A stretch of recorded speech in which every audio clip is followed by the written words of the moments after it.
মোক এজন ল'ৰাই মোৰ লগৰ এজনে ফোন কৰিলে যে তোমাৰ বাইদেউৰ নামত নিৰু বৰুৱাৰ নামত আইডি নাম্বাৰটো আছে মোৰ ওচৰতে।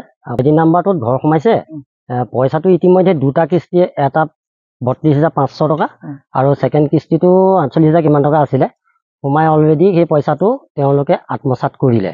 গতিকে তোমালোকে গম নোপোৱা, ইয়াৰ এটা তোমালোকে উচিত তদন্ত ল'বলৈ ব্যৱস্থা কৰা যে তেখেত নিৰু বৰুৱাৰ নামৰ ঘৰটো একাউণ্টত পইচা নোসোমাই, বেলেগ একাউণ্টত দুটা কিস্তি পইচা সোমাল। আজিলৈকে সেই পইচাটো ইমান দিনে কি কৰিছিলে তেওঁলোকে যে ঘৰত ক'বলৈ নাহিল, অন্যথা আজি গম পাই পেলাই আজি পইচা দিবলৈ অহা কথা। কাৰণটো কি? গতিকে আজি মানে পইচা দিবলৈ অহা কথা কৈছে। মহিলাজিকে পইচা নাপায়, বেলেগৰ একাউণ্টত পইচাটো সোমাই মানে তেওঁলোকে আত্মসাৎ কৰিবৰ কাৰণে এইটো কৰি আছে। আৰু মেইনকে কওঁ শুনক, ইয়াত এটা ৰঞ্জন ভূঞা ভিডিঅ' তাৰমানে ঘৰৰ ফটো মাৰে। দ্বিতীয়তে ছেক্ৰেটৰী চাৰ্জত থকা ছেক্ৰেটৰী যিজন আমাৰ বিশ্ব নৰ, আৰু 2 নম্বৰতে তেখেতৰ চাৰ্জত থাকে অজিত বৰা পঞ্চায়তৰ। গতিকে ইয়াত পঞ্চায়তৰ সম্পূৰ্ণ জড়িত থাকিব লাগিব, নহ'লে এইটো কাম কোনো কাৰণত কৰিব নোৱাৰে। আৰু ইয়াত এটা কথা হৈছে কি, চৰকাৰী বিষয়ববীয়াকেইজনে যেতিয়া এনেকুৱা কাম কৰিব, গতিকে বাকী নদাই ভাদাই সকলে কি থাকিব? আমাক এইটোৱে লাগে এতিয়া তদন্ত, যে উচিত আইনী ব্যৱস্থাৰে যি দুৰ্বৃত্ত এই কৰ্ম কৰিছে আমাক অতি সোনকালে তাৰ ব্যৱস্থা লাগে। ৰাতিপুৱা আহি মোক আজি গাঁওবাই কৈছে যে সেৱাখন নকৰিবি, আৰু পইচাটো তহঁতক আজি ৰঞ্জন ভূঞা আহি পেলাই অজিত আহি পেলাই পইচাটো ঘূৰাই দিয়া কথা আছে, মানে আপোনাৰ সন্ধিয়া টাইমত। মোক মানে হুলস্থুল কৰিবলৈ হাক দিছে, তেনেকে কৈছে। আৰু মানে যেতিয়া আপোনাৰ আমাৰ ঘৰ চাৰ্ভে কৰিবলৈ আহিছিলে, তাৰপিছতো কাগজ পাতি মই তাক দিলো আপোনাৰ। তাৰপৰা সি কৈছে যে টকা 1000 দিবি, 2000 কৈছিলে, টকা 1000 দিবি তহঁতৰ ঘৰটো পাই দিবি, এনেকে কৈছে। তহঁতে হুলস্থুলখন নকৰিবি, পইচাটো আমি তহঁতক ৰিটাৰ্ণ কৰি দিম। ঘৰটো তোমালোকৰ আছিলে? ঘৰটো নিৰু বৰুৱাৰ নামত আছিলে, কিন্তু বেলেগৰ কাৰণে পইচা কেনেকে সোমাব? সেইটো তদন্তটো আমাক লাগে। মোক 6:30 বজাত ফোন কৰিছে, মই তাৰপৰা গৈছো লগত গামবা গৈছে। কলৈ গৈছিলে? এই ৰঞ্জন ভূঞা।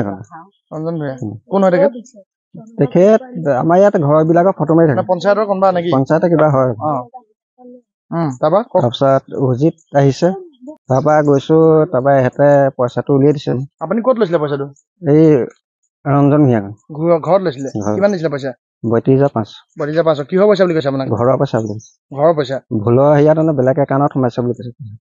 মানে আপোনাৰ ঘৰ কিন্তু বেলেগ একাউণ্টত সোমাইছে বুলি। পইচা কেইটা কিস্তি দিলে আপোনাক সেইদিনা? এটা কিস্তি, প্ৰথম কিস্তি 32,500 টকা দিলে। আৰু কি বুলি কৈছে? আৰু ঘৰটো বনাবলৈ কৈছে মোক। কিন্তু পইচাটোতো একাউণ্টত সোমাব লাগে, মাৰ একাউণ্টতে পইচাটো সোমাব লাগে। একাউণ্ট নাম্বাৰটো মই কাৰ একাউণ্টত এইটো সোমাইছে এইটো সুধিলো, মোক নাম্বাৰটো দিয়া নাই। আমাৰ অজিত বৰা চকীদাৰ আৰু ৰঞ্জন ভূঞা আহে, ফটো নমাৰে, ঘৰৰ ফটো নমাৰে, পইচা দিলেহে মাৰে। পইচা ঘৰ পোৱা বিষয়ে 5,000 ললে, আৰু আমি ঘৰ পাওঁতে 5,000 ললে। মই দিছো, অজিত বৰা চকীদাৰ আৰু ৰঞ্জন ভূঞা অজিত বৰাৰ লগত থাকে। কি বাপ আছে তাৰ নাজানো দেই। তাৰপিছত 5,000 ললে। তাৰপিছত জব কাৰ্ডৰ পইচাটো গোটেইখিনি সোমোৱাই দিম বুলি 4,000 ললে, 9,000 ললে। তাৰপিছত জব কাৰ্ডৰ পইচা নোসোমালে, ঘৰৰ পইচাটো সোমালে। ঘৰ পাওঁতে আপুনি কিমান পইচা দিবলগীয়া হ'ল? 5,000 দিছো। 5,000 ছেক্ৰেটাৰীকো দিব লাগে নেকি? মানে ছেক্ৰেটাৰীয়ে লোৱা নাই, কিন্তু কৈছে অজিত বৰাই কৈছে বোলে চবেই ভাগ কৰি খাব লাগিব, এনেকেহে কৈছে। পইচাটো খাম বুলি ভাবিছিলে, খাম বুলি ভাবি তাৰমানে গুপুত কৰি ৰাখিছিলে। কোনোবাই হুনুকিয়াই দিলে যে এইটো কেছ হব, তেনেকে কলো যেনিবা পইচাটো নিশাই আহি দিছে। পইচা দিওঁতে গাঁওবুঢ়া আছে। বিজেপি চৰকাৰখন ইমানেই শুদ্ধ, এনেকুৱা দালাল সোমালে আমাৰ দক্ষিণাহঁতৰ গুৰিত। এনেকে দালাল খিনি আঁতৰাব লাগিব, আঁতৰালেহে আমাৰ শান্তি কৰিলে হ'ব।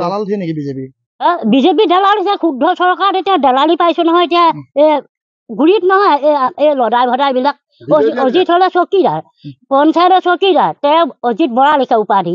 তেওঁ এইখিনি কৌশল কৰিবলৈ অধিকাৰ ক'ত পালে? তেওঁ দৰমহা পইচা অঁতৰা নাই নে? তেওঁ দৰমহা পইচাটো অঁতৰা নাই যদি ৰাইজক ভিক্ষা খোজক, কেলে অ' পৰা 5,000 তোৰ পৰা 5,000 ঘৰ দি পেলাই ল'ব লাগে?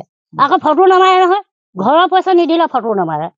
1 কিস্তিত 1,000 দিলো, প্ৰথম কিস্তিত, তাৰ 2 কিস্তিত 4,000 দিলো, 5,000 দিলে ফটো মাৰিছে। ৰঞ্জন ভূঞা মাৰিছে, লগত যেনিবা অজিত চকীদাৰ আছে, অজিত বৰা। আমি কি কৰিম? দুখীয়া মানুহ, আমি একো নাজানো, গৰু মানুহ, পঢ়া শুনা নাই। আমি বিচাৰিছে দিবই লাগিব যে পইচা নোসোমাব, নিদিলে আমাৰ পইচা নোসোমাব। এইবুলি দি দিবলগীয়া হৈছে। তাৰপিছত আৰু 4,000 ললে নহয়, বোলে জব কাৰ্ডৰ পইচা সোমোৱাই দিম বুলি মাষ্টৰ লেখি নিয়াহে কয় বোলে মাজুলীত দিব লাগে যাতায়তী খৰচটো দিয়ক যাতায়তী খৰচটো প্ৰতিবাৰে 1500 দিওঁ পইচা নাপালোৱে নহয় তাৰমানে অজিত বৰা আহে আৰু ৰঞ্জন ভূঞা আহে দুজন আহে এই দুজনে এইখিনি কৌশল কৰি আছে